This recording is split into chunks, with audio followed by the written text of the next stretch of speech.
अस्सलाम वालेकुम नाज़रीन, आप देख रहे हैं power politics with Adil Abbasi. वज़ीर आज़म शहबाज शरीफ पर तनकीद हो रही है कि वो अपना सियासी मुस्तकबिल महफूज बनाने के लिए ऐसे इकदाम उठा रहे हैं जिनके मुल्की सियासत पर दूररस असरात होंगे। आज उन्होंने इसका जवाब दिया है। ताना देते रहेंगे ये तो जनाब भाई तो एस्टेब्लिशमेंट का आदमी है, फना है। मुझे इन चीज़ों से मेरी सेहत पर कोई असर नहीं पड़ता। एक ही मकसद होता था कि ये मुल्क तरक्की करे और इस्लामाबाद की हुकूमत और इस्टेब्लिशमेंट और दूसरे इदारे मिलकर मशावरत करें और पाकिस्तान को बाहर लेके जाएं, जिसके लिए हज़रत कायद आज़म ने ख्वाब देखा था। दूसरी तरफ कानून साजी और इलेक्शन इल्तवा को लेकर कौमी सियासत में दिलचस्प सूरत हाल है। पार्लियामेंट से उजलत में धड़ाधड़ कानून पास हो रहे हैं। लोअर हाउस में अपोजिशन मौजूद ही नहीं, जिसकी कमी पूरा करने के लिए हुक्मरान जमातों ने सेनेट में अपने नजरियाती स्टॉलवर्ड्स को मैदान में उतारा है। अनफॉर्चुनेटली मुझे ऐसे लग रहा है कि सेनेट में नहीं भेजा गया, लेकिन मुझे किसी राजवाड़े में भेज दिया। And I will tear up your bill. I come from the legacy of शहीद मोहतरमा बेनज़ीर भुट्टो। मुझे खदशा है कि ये कानून अगर जू का तू मंजूर हो गया, हमारे लिए शायद आने वाले दिनों में ये एक ऐसा शिकंजा होगा जिसमें से पता नहीं कौन कौन कसा जाएगा। जो भी इस तरह की लेजिस्लेशन होती है उसमें लेजिस्लेशन में कम से कम अपनी इत्तेहादी पार्टियों को एतमाद में लिया जाए। ये इस तरह की लेजिस्लेशन है सर जिसमें आप अपने हाथ काट रहे हैं। सवाल यह है कि क्या चंद अरकान इनफरादी हैसियत में ये सब कर रहे हैं या हुक्मरान जमातें रिवायती गुड कॉप और बैड कॉप तकसीम दिखाकर मिसलीड कर रही हैं, क्योंकि कौमी असम्बली में तनकीद करने वाले भी कानून साजी के हक में वोट दे रहे हैं, जबकि पार्टी लीडरशिप से करीब लोग हुकूमती लाइन को पार्टी क़यादत की ख्वाहिशात के मनाफी करार देते हैं। मैं पार्टी लाइन से हट के ये बात कह रहा हूँ कि ये ना हमारे लिए डेमोक्रेटिक क्रेडेंशियल्स के लिए बेहतर है, ना पीपल्स पार्टी के लिए बेहतर है। मैं उस पार्टी की बात कर रहा हूँ जो बिल ला रही है। मैंने जो नुक्ता नज़र पेश किया वो यकीनन हमारी पार्टी का नुक्ता नज़र है, यकीनन नवाज शरीफ का नुक्ता नज़र है। नवाज शरीफ साहब के हवाले से क्या रहा है? आप करीब हैं उनके, वो वक्त पे इलेक्शन चाहते हैं या नहीं चाहते? न सिर्फ मियां मोहम्मद नवाज शरीफ साहब बल्कि वज़ीर आज़म साहब से भी मेरी कुछ दिन पहले बड़ी अच्छी तफसीली मुलाकात हुई थी। इलेक्शन के हवाले से बड़ी यकसुई मुझे दिखाई दी है कि इलेक्शन मुलतवी नहीं होने चाहिए। ये सवाल अपनी जगह मौजूद है कि क्या वज़ीर आज़म शहबाज शरीफ अपने पार्टी कायद और बड़े भाई की मर्जी के खिलाफ इलेक्शन इल्तवा की बातें कर सकते हैं, क्योंकि कुछ पार्टी रहनुमा तो इलेक्शन का इनेकाद मियां नवाज शरीफ की वापसी से मशरूत कर रहे हैं। जिस दिन मियाँ साहब जहाज में बैठेंगे ना, तो उस दिन समझ जाइएगा पाकिस्तान में इलेक्शन होने वाला है। इस पेचीदा सूरत हाल में निगरान हुकूमत के क़याम पर अभी तक इत्तेफाक राय नहीं हो सका। इसके अलावा तोशाखाना केस का फैसला भी आने वाला है, जो PTI चेयरमैन की सियासत का तयन करेगा। अगले चंद दिन में क्या सियासी माहौल बनने वाला है, इस पर हम बात करेंगे। हमारे साथ स्टूडियोज में मौजूद लियास राना साहब सीनियर सहाफ़ी तज्ज़ियाकार हैं, मंसूर अली खान साहब सीनियर सहाफ़ी हैं तज्ज़ियाकार हैं, आमिर ज़िया साहब सीनियर सहाफ़ी हैं तज्ज़ियाकार हैं। आप तीनों हजरात का बहुत शुक्रिया। आपकी राय से आज मुस्तफ़ीद करेंगे अपने व्यूअर्स को कि दिलचस्प सूरत हाल बनती जा रही है पाकिस्तान की सियासत में एज़ ऑलवेज। मैं ज़रा मंसूर साहब आपसे स्टार्ट लूँगा। मुझे ज़रा ये बताइएगा, वज़ीर आज़म को ख़ुद पर अब तनकीद का जवाब क्यों देना पड़ रहा है और उनका मुखातिब कौन है? पार्टी के अंदर लोग हैं या बाहर? मेरे ख्याल में दोनों साइड्स के ऊपर है। मुस्लिम लीग नून के अपने अंदर भी जो है वो कोई सूरत हाल ज़्यादा अच्छी नहीं है। मेरी ख़ुद ख़ास तौर पे पंजाब से ताल्लुक़ रखने वाले मुस्लिम लीग नून के चंद लोगों से मेरी बात हुई और जो लोग सेनेट के अंदर भी मौजूद हैं उनकी जानिब से भी कुछ ऐसे फीलर्स आए हैं कि जी ये जिस किस्म की कानून साजी हुई इस पर हमें भी ऑन बोर्ड नहीं लिया गया। वरना आमतौर पे आपने जब इतनी इंपॉर्टेंट लेजिस्लेशन करनी होती है उससे पहले आप पार्टी का इजलास बुलाते हैं, उसके अंदर डिस्कस करते हैं। सेकंड स्टेज के ऊपर जब वो सेनेट के अंदर टेबल होता है तो उसके बाद आप कमेटीज़ के अंदर भेजते हैं, वहाँ डिबेट होती है, फ्लोर ऑफ द हाउस के ऊपर आता है, फिर फ्लोर ऑफ द हाउस के अंदर भी इसके ऊपर डिबेट होती है। लेकिन यहाँ पे जैसे कोई अर्जेंसी है और ऑब्वियसली अर्जेंसी यही है कि जी हुकूमत हमारी ख़त्म हो रही है, उससे पहले we have to get over all these things. लेकिन इतनी जल्दी के अंदर जो कुछ किया जा रहा है, ख़ास तौर पे जो सीक्रेट एक्ट के हवाले से जिस किस्म की कानून साजी हुई है, मैं समझता हूँ कि जिस तरह मुस्लिम लीग नून को माजी के अंदर 62-63 का डंक लगा के एक ज़माने में ख़ुद इन्होंने मुखालफत की थी ना कि नहीं जी, जब 18वीं तरमीम आ रही थी कि नहीं जी इसे ख़त्म नहीं करना, लेकिन फिर उसी के शिकार हुए। तो मुझे ये लगता है कि एक दिन आएगा, मैं नहीं जानता कितनी देर के बाद, लेकिन एक दिन आएगा कि यही कवानीन जो ये मंजूर कर रहे हैं ये इन्हीं को आके डसेंगे दोबारा और तब इनको एहसास होगा कि ओहो हमसे क्या गलती हो गई। और दूसरी बात ये कि इमरान खान साहब के दौर के अंदर यही मुस्लिम लीग नून जो है कंप्लेन किया करती थी कि जनाब ये जो पूरा निज़ाम पार्लियामेंट है ये एक्चुअली पार्लियामेंटेरियंस नहीं चला रहे, कोई और चला रहा है। याद है आपको एक नाम भी लिया जाता था। कुछ फ़र्क नहीं है, आज भी कुछ ज़्यादा फ़र्क नहीं है। लग यही रहा है कि डोरें जो हैं वो असेंबली के बाहर से असेंबली को चला रही हैं। आप इस असेंबली को कठपुतली असेंबली कह रहे हैं? बिल्कुल उसी तरह जिस तरह पाकिस्तान तहरीक इंसाफ की थी। ओके, राना साहब, क्या ये असेंबली कठपुतली हो चुकी है? इस वजह से शहबाज शरीफ साहब को इतने सारे बिल पास करने पड़ रहे हैं और वजाहतें देनी पड़ रही हैं? देखें, धंधा है पर गंदा है। सब गंदा है पर धंधा है ये। और वो इसलिए है कि पीटीआई खुद भाग गई मैदान से और 13 पार्टियों के रहमो करम पे पूरा पाकिस्तान आ गया। एक अच्छी अपोजिशन असम्बली में मौजूद होती तो आप और हम कुछ और बहस कर रहे होते इन आखिरी दिनों में भी। अब ये जो कल ब्लॉक हुआ, कहीं ना कहीं हुकूमत और अपोजिशन में जब लोग सही बैठे हुए होते हैं तो बात हो जाती है, और जो कल हो गई। अभी आपने शॉर्ट भी सुनवाया उनका इंटरव्यू इरफान सिद्दीकी साहब का कि पार्टी लाइन है या नहीं है, लेकिन ये बात गलत थी।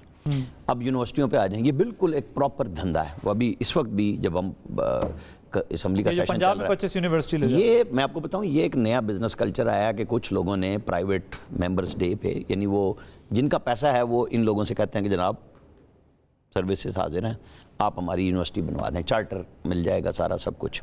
तो अब चूंकि जाने वाले दिन है और एक मंडी लगी हुई है, असल इशू यह है कि जब मेन लोग साइड पे चले जाएं और फिर आपको 12-13 शहबाज शरीफ साहब तो लोगों से इतनी आसानी से नहीं मिलते थे।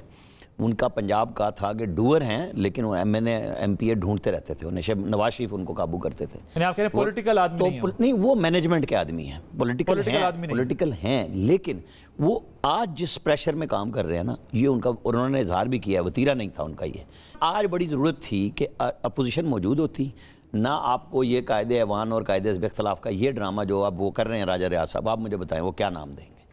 मतलब वो चित्राली साहब से मिलेंगे, क्या करेंगे? आमिर ज़िया साहब, मुझे रास्ता दिया। Let me take a response from Aamir Zia साहब। आमिर साहब, जरा ये सिर्फ मैं एक जल्दी से एक बात कर दूं। मेरे उस्ताद हैं आप, मेरे उस्ताद के बीच में बड़ी माज़रत के साथ, मैं आपके कप्तान के बीच में कभी नहीं है। सिर्फ एक जल्दी से सिर्फ एक बात मैं यहाँ पे कह दूं कि इस बात का बहाना नहीं बनाया जा सकता, ये कहा नहीं जा सकता कि चूंकि क्लास में टीचर नहीं था तो इसलिए बच्चे शरारतें कर रहे थे।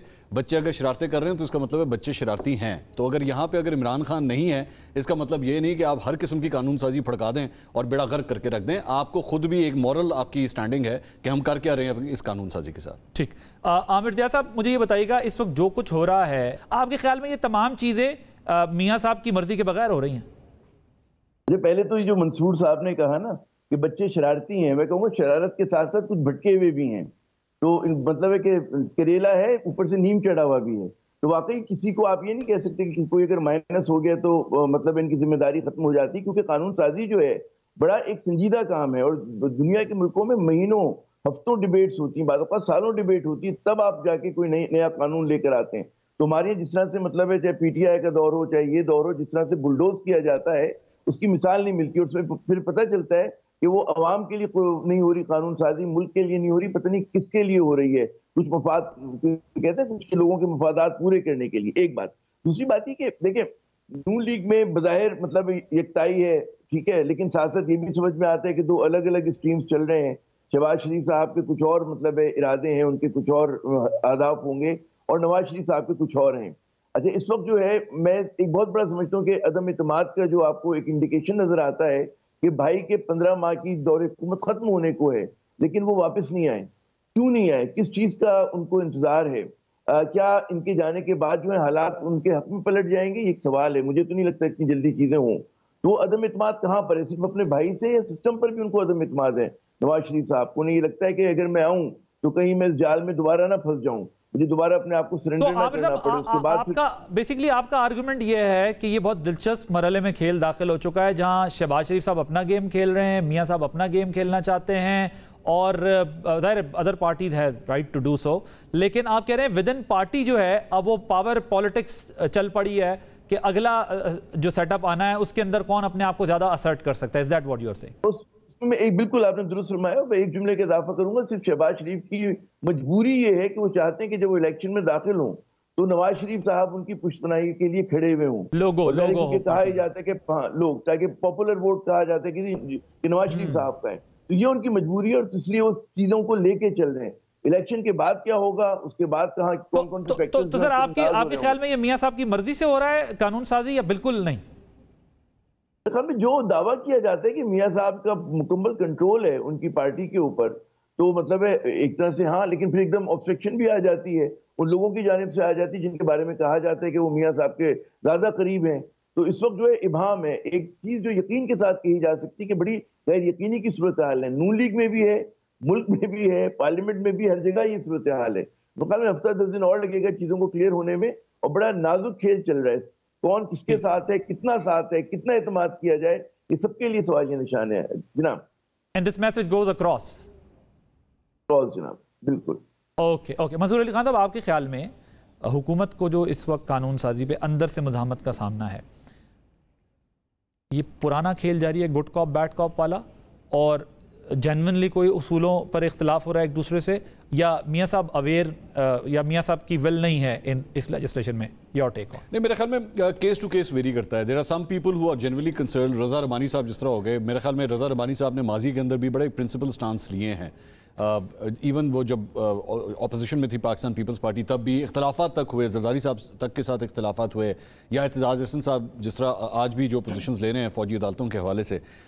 लेकिन कुछ जगहों के ऊपर जो है वो टोपी ड्रामा भी चल रहा है। मैं वैसे रिसेंटली अभी हम थोड़ी देर पहले जो बात कर रहे थे कि जी चूँकि खान साहब नहीं हैं तो इसलिए बच्चे शरारतें कर रहे हैं या बिगड़ गए हैं।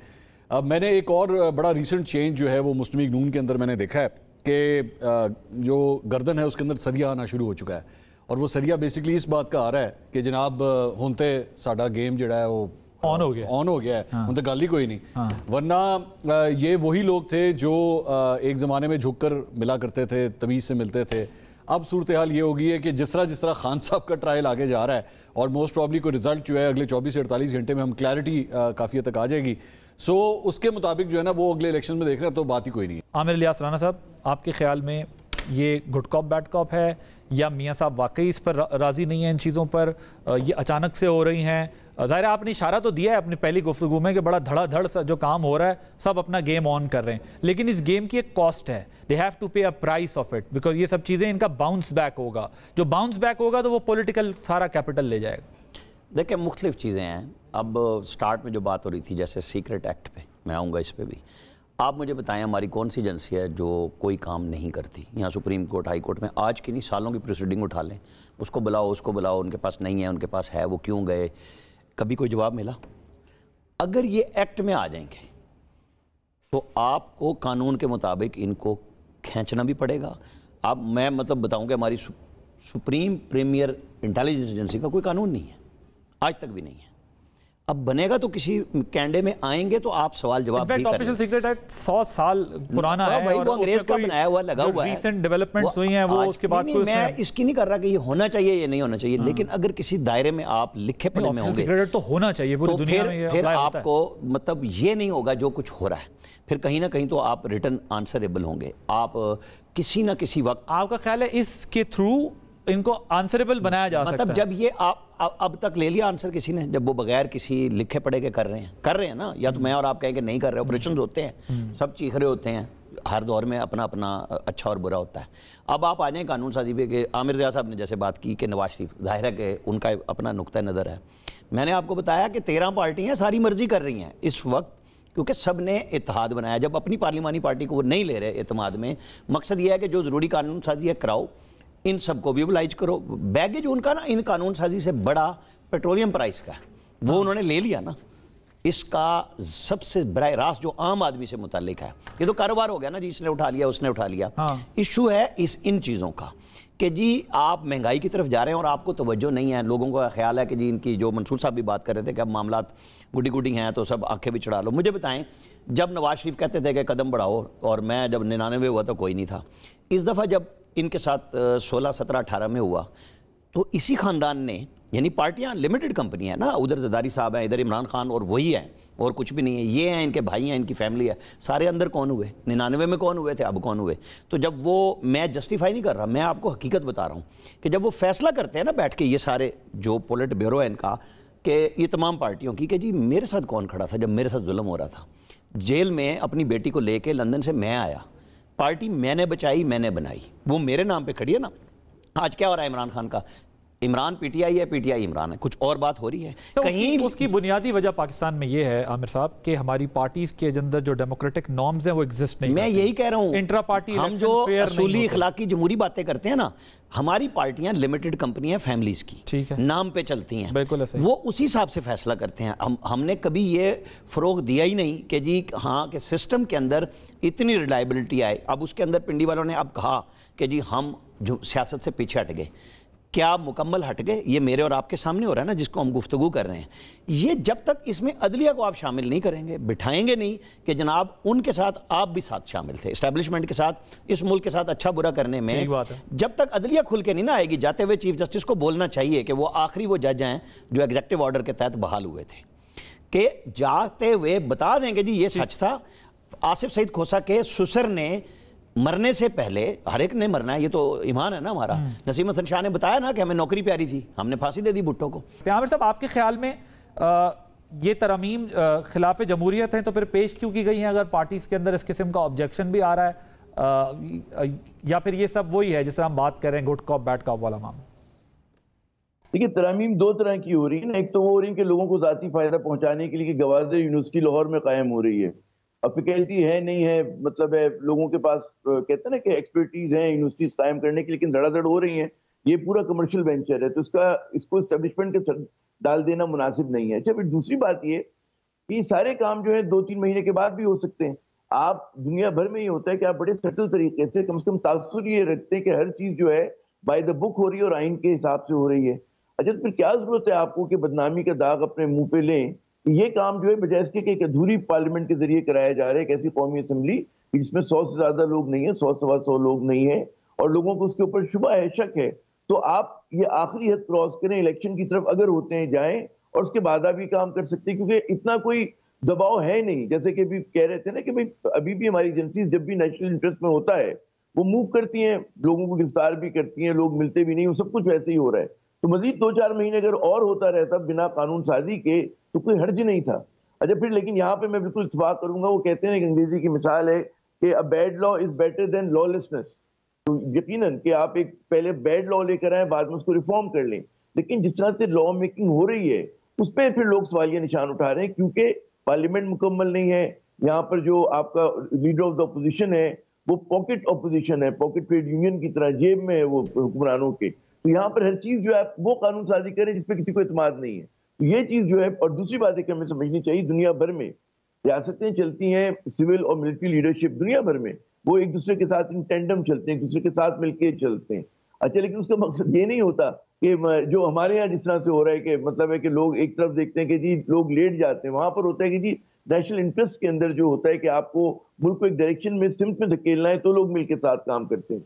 यहाँ पर लोग अपने फायदे के लिए एक ज्यादा पावरफुल उसके इंस्टीट्यूशन के सामने लेट जाते हैं, बेशक उस इंस्टीट्यूशन की मर्जी हो ना हो, वो आपसे वो कुर्बानी नहीं मांग रहा जो आप देने के लिए तैयार हैं, ठीक है ना, या वो इस तरह से नहीं चाहता। बाज़ औक़ात कहते हैं नादान की दोस्ती ज्यादा बड़ा बोझ बनती, तो सबको नादान की दोस्ती मेरे ख्याल में एस्टेब्लिशमेंट के लिए एक बड़ा बोझ बनती जा रही है। जी ठीक है, लेकिन मसला ये नादान की दोस्ती के अलावा दाना की दुश्मनी भी बहुत नुकसान पहुंचा रही है ना। इधर तो दाना भी जो है वो बराबर का खेल रचा हुआ है। मुझे एक ब्रेक लेनी है, ब्रेक के बाद जब वापस आएंगे जरा इंतखाबात पे बात दिस ब्रेक।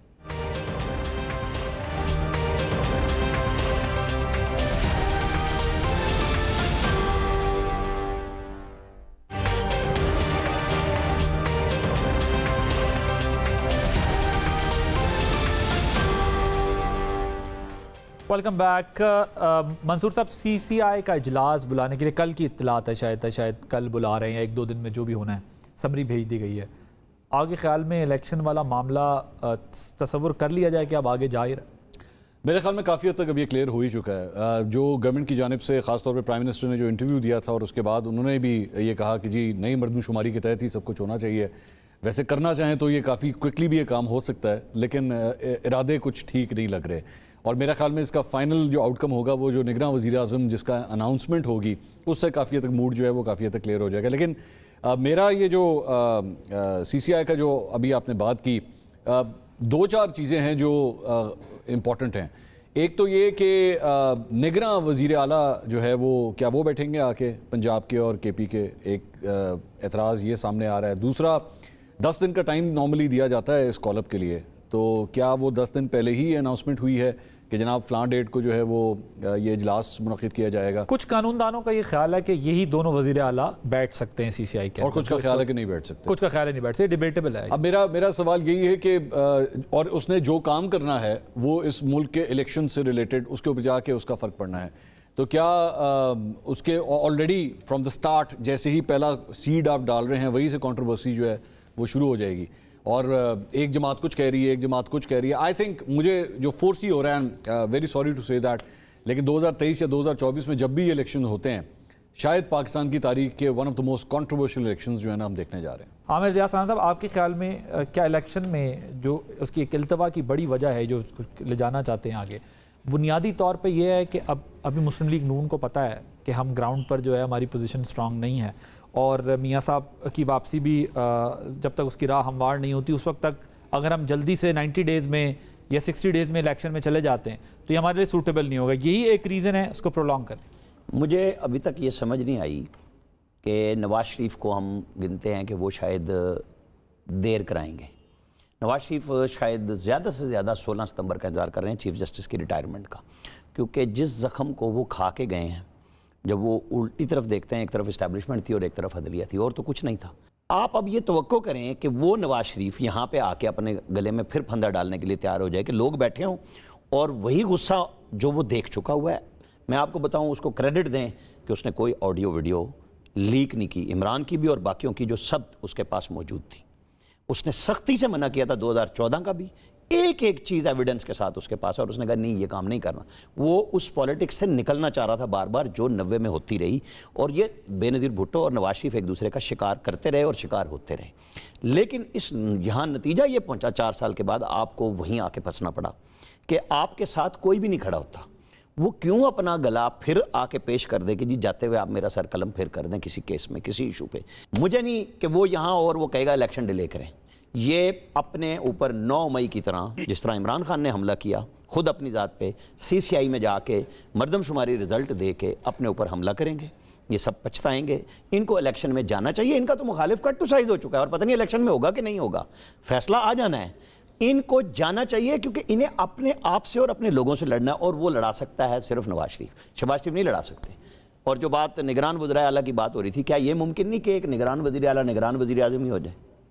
अगर यहाँ पे यूं ही चलना है, निगरान वज़ीर आला वज़ीर आज़म हो जाए, तो फिर उसकी जगह पे एक नाम चीमा का है ना वहाँ पे इस वक्त।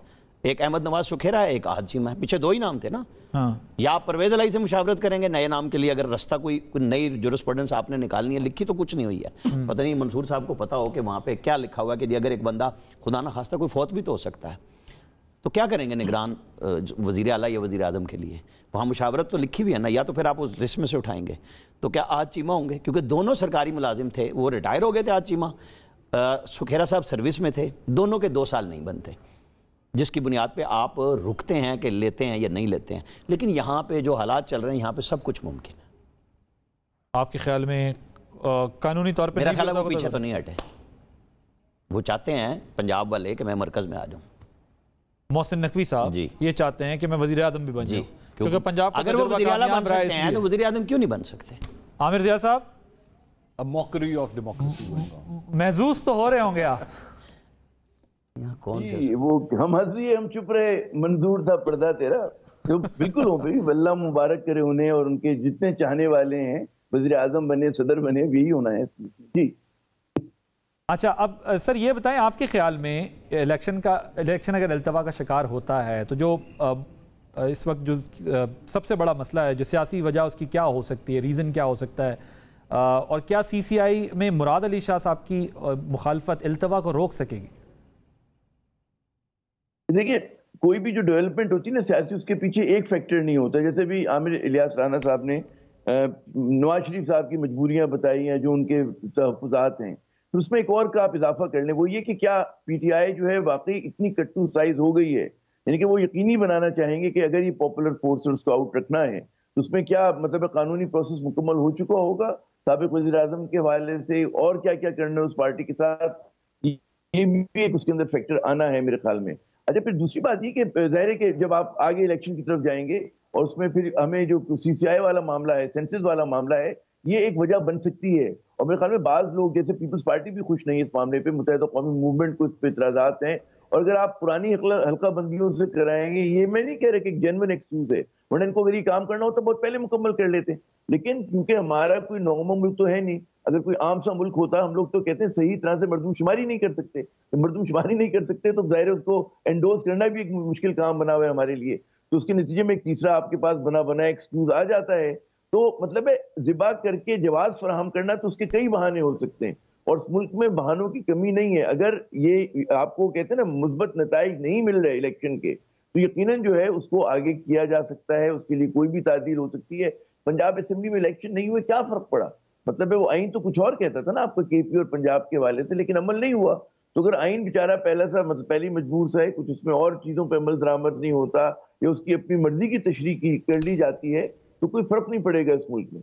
ओके मंजूर साहब, आपके ख्याल में इत्तेफाक राय ना होने का निगरान वजीर आज़म के मेन रीज़न क्या है? निगरान वजीर आज़म के लिए मेरे ख्याल में मेरी ये राय है कि ये इमरान खान साहब के हवाले से इंतज़ार कर रहे हैं। ये देख रहे हैं कि वो केस किधर जाता है और उसका फ़ैसला क्या आता है, एक सबसे। और दूसरी बात ऑब्वियसली मरदमशुमारी भी एक पॉइंट है जिसको ये देख रहे हैं कि एक्चुअली पिछले पे करवाना है या हमने इस पे करवाना है। लेकिन इस प्राइम फोकस ये है कि निगरान सेटअप आने से पहले जो है ना, हमें को पता लग जाए कि खान साहब का होना क्या है। क्योंकि अभी भी I mean right now when we are doing this show, आपको नहीं पता कि अगले 24 से 48 घंटे में कल सुप्रीम कोर्ट के अंदर भी इस मामले को टेकअप किया जाएगा। इनको अभी भी नहीं पता कि उनका एक्चुअली बनना क्या है। जब तक उनके हवाले से कोई फैसला नहीं आता, वी आर नॉट श्योर कि इलेक्शंस 90 दिन के अंदर होने। आमिर साहब ने जो बात की है, मैं रिस्पेक्टफुली डिसएग्री करता हूँ कि मैं अभी भी नहीं समझता कि 90 दिन के अंदर ये इलेक्शन होंगे। बात सिंपल सी है, देखें वो 4-4.5 महीने कर लें या 6 महीने कर लें, और शहबाज शरीफ साहब अगर ये ख्वाहिश करते हैं कि वो संभाल लेंगे इस बात को, तो वो तो नहीं संभाल सकते, ना वोट संभाल सकते हैं, ना आने वाले वक्त 6 महीने के बाद अगर इलेक्शन वो ये नहीं मैनेज कर सकेंगे। वो नवाज शरीफ ही है निगरान वजीर आज़म। मेरे हिसाब किताब में इस वक्त जरदारी साहब और नवाज शरीफ साहब खेल रहे हैं हम सब के साथ। मुझे बताएं, निगरान वजीर आज़म की ज़रूरत उस दिन पड़ेगी जो कानून और आइन में लिखा हुआ है कि जिस दिन वो एडवाइस करेंगे ना तोड़ने के लिए, सदर साहब लिखेंगे कि आप 3 दिन के अंदर मुझे नाम दें, उससे पहले नहीं है जरूरत। तो और यही प्राइम मिनिस्टर रहेंगे। इन दोनों ने डिसाइड किया हुआ है। बिल्कुल, ये पागल है। मुझे बताएं, ये जो कमेटी बनाई है नून की और पीपल्स पार्टी की, ये जरदारी और नवाज शरीफ से ऊपर बैठ के इंतजार किस बात का? वो खिला रहे हैं ना भाई, आप और हम खेल रहे हैं, वो अपने काम कर रहे हैं। मेरी निगरान वजीर आज़म के लिए वो क्लियर कर चुके हैं। सिंध में थोड़ा पीपल्स पार्टी की भी जो है ना वो अकाउंट बुक खोल ली गई है, और अब मुझे नहीं पता कि वो इसलिए खुली है कि इधर फैसला जल्दी हो, ये इसलिए खुली है कि फेडरल में जो है वो ये अब मुमकिन नहीं रहा। ये अब मुमकिन नहीं रहा कि अब आप हर एक की अकाउंट बुक खोल लें। नहीं, वो थोड़ी खुल गई है सर। ये वक्त थोड़ा वक्त गुजरेगा तो आपको अंदाजा। आप मंजूर काका से बात कर रहे हैं, ओवरहाइप दिया जा रहा है। नहीं, मंजूर काका नहीं, इससे आगे की भी एक लिस्ट जा चुकी है। नवाज शरीफ साहब की वापसी को थोड़ा ओवरहाइप दिया जा रहा है कि जी नवाज शरीफ साहब आ जाएंगे और ये बड़ा कुछ हो जाएगा। अवाम के अंदर महंगाई को लेकर बहुत गुस्सा है, फिर चाहे नवाज शरीफ हो, मरियम नवाज हो, शहबाज शरीफ हो, लोगों ने बख्शना नहीं है। जी आमिर साहब, you wanted to add a point. मुझे I have to conclude this segment. बस मैं ये कह रहा हूँ, जो मंसूर साहब ने कहा ना कि इख्तिलाफ करते, मुझे नहीं पता किस आमिर से वो इख्तिलाफ कर रहे हैं। आमिर लियाज साहब से कह रहे थे, मुझसे कह रहे थे। तो मेरी भी राय यही कि इलेक्शन जो है वो आपको वक्त पे होते हुए नजर नहीं आते, गालिब इम्कान यही है। दूसरी बात ये कि जो हम बहुत ज्यादा हाइप दे रहे हैं कि जी निगरान वजीर आजम कौन होगा, कोई भी आ जाए फर्क नहीं पड़ेगा, उसका एक बहुत लिमिटेड सा रोल है। और यकीनन वो क्यों पहले से अनाउंस कर दें, वो अपने वक्त पे करेंगे। वो मीडिया का शौक पूरा करने के लिए तो नहीं उनको करना। मेरा ये ख्याल है कि निगरान वजीर आजम का होना साबित करेगा कि आगे आने वाले सालों में पाकिस्तान में क्या होना है। महीने तो दूर की बात है, बिकॉज ये बिल्कुल होगा, ये बिल्कुल होगा। लेकिन जो एक है ना कयास के जी इसलिए रुके हुए कि पहले वो इमरान के केस का फैसला देखें। एक बिल्कुल राय ये भी कि निगरान हुकूमत की जेर निगरानी होगा जो कुछ होना है। मतलब है इतनी जल्दी चीजें रैप अप नहीं हो सकती कानूनी महाज के ऊपर। Right sir. तो निगरान हुकूमत ये काम जो है वो करके जाएगी, और उसके नाम जब आपके सामने आएंगे तो पता चलेगा उसके दौरान कितना होगा, 90 दिन का होगा, 60 दिन का होगा, या beyond. Right sir, point again simple. English जज रिटायर्ड चीफ जस्टिस नासिरुल मुल्क कोई जानता है कि निगरान वजीर आज़म वो था 2018 में? कोई किरदार उसका था कहीं? RTS, फौज, सब इस्टेब्लिशमेंट, और रिजल्ट और नतीजा और लड़ाई। निगरान वजीर आज़म का इतना ही रोल होना है। यही बात हम आपको 1 घंटे से अर्ज करने की कोशिश कर रहे हैं कि कौन बनेगा करोड़पति। अगर नहीं, निगरान वजीर आज़म का उतना रोल है अगर उस मुकर्ररा वक्त के लिए आए, लेकिन अगर वो लंबे वक्त के लिए आ रहा है फिर निगरान वजीर आज़म का बहुत बड़ा रोल है। लेकिन और इसमें एक और नुकता भी है ना, मोहसिन नकवी आपके सामने है ना, इसमें एक और नुकता भी है। मैं आमिर इलियास राना साहब से भी इंतहाई अदब के साथ वो ये कि देखें इसमें सिर्फ ये नहीं है कि निगरान, यही तो रोल होता है निगरान वज़ीर आज़म का जिसका आप हवाला दे रहे हैं। एक नाज़रीन मुझे एक ब्रेक लेनी है, ब्रेक के बाद जब वापस आएंगे एक और अहम इशू डिस्कशन करेंगे आफ्टर दिस ब्रेक।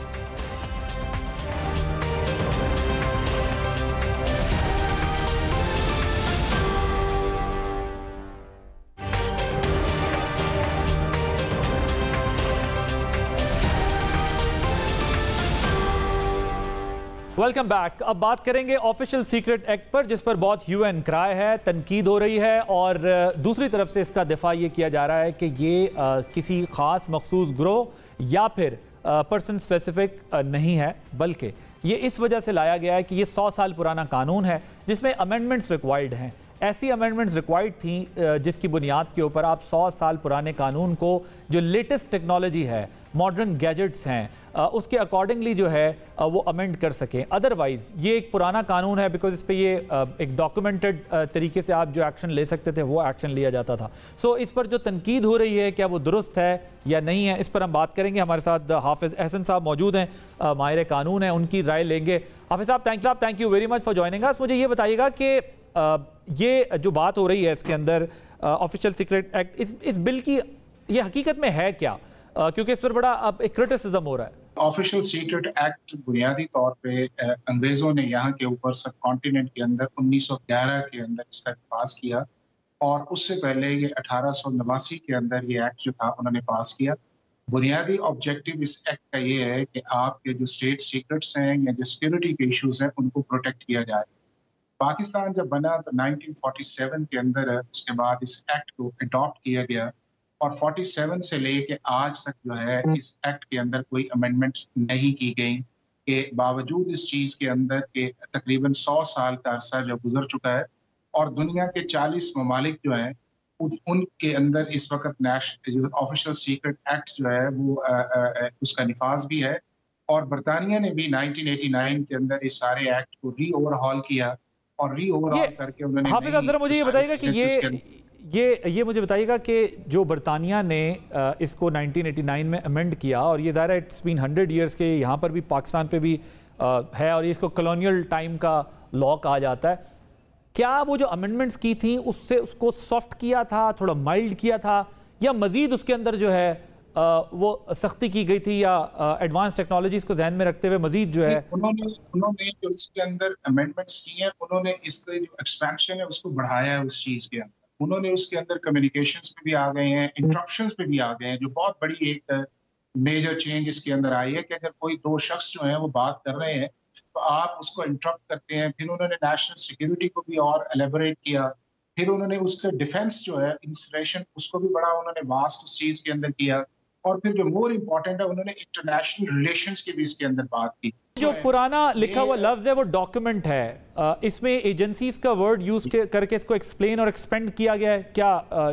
इसकी जरूरत किस लिए पड़ी है? और फिर स्पाइंग और स्पिनाच के जी गो अहेड। नहीं देखिए, बुनियादी एक अब्बासी साहब जो बुनियादी मैं इसका फंडामेंटल बता दूं आपको, एक आप एस्पेनेज वाला आ गया, एक एनिमी स्टेट्स के अंदर आप हेल्पिंग के अंदर आ गए, तीसरा नेशनल सिक्योरिटी इश्यूज आ गए, और चौथा जो बड़ा इंपॉर्टेंट ये है कि आपको अंडर रिस्पॉन्सिबिलिटी रखा गया है कि आपने जो स्टेट सीक्रेट्स हैं आपकी ये जिम्मेदारी है। और इसका 1923 का जो एक्ट है उसके अंदर एक बुनियादी एक डिक्लेरेशन भी होता है कि जिसके अंदर आप एक डिक्लेयर करवाते हैं उस चीज के अंदर कि जो आपको जिम्मेदारी दी गई है उस जिम्मेदारी को जो है वो आप पब्लिक के सामने डिस्क्लोज नहीं करेंगे। तो एक्सपेंशन जो है with the passage of time उसकी बढ़ती गई है। पाकिस्तान के अंदर चूंकि हमारी जिस तरह आपने देखा है कि बहुत सारी आउटडेटेड लेजिस्लेशन है, आपने पॉइंट आउट भी किया। फेयर पॉइंट है। मुझे ये बताइएगा कि क्या कोई भी इंटेलिजेंस एजेंसी जो है वो, यानी कोई इंटेलिजेंस एजेंसीज गिरफ्तार कर सकेंगी या FIA गिरफ्तार करेगा? क्योंकि ये भी कहा जा रहा है कि किसी को किसी भी वक्त किसी भी जगह किसी पोस्ट की बुनियाद पे किसी वीडियो जी जो अभी बिल की सूरत के अंदर आया है, हम थोड़ा सा एक पे ये है कि इस लॉ का रिट्रोस्पेक्टिव इफेक्ट नहीं है। इस लॉ की प्रोस्पेक्टिविटी उस वक्त आएगी कि जब इसको सेनेट पास करेगी, उसके बाद ये प्रेसिडेंट ऑफ पाकिस्तान के पास जाएगा। प्रेसिडेंट ऑफ पाकिस्तान जो है उसके ऊपर अपने कंसर्न्स भी शो कर सकते हैं, उसको एज इट इज पास भी कर सकते हैं।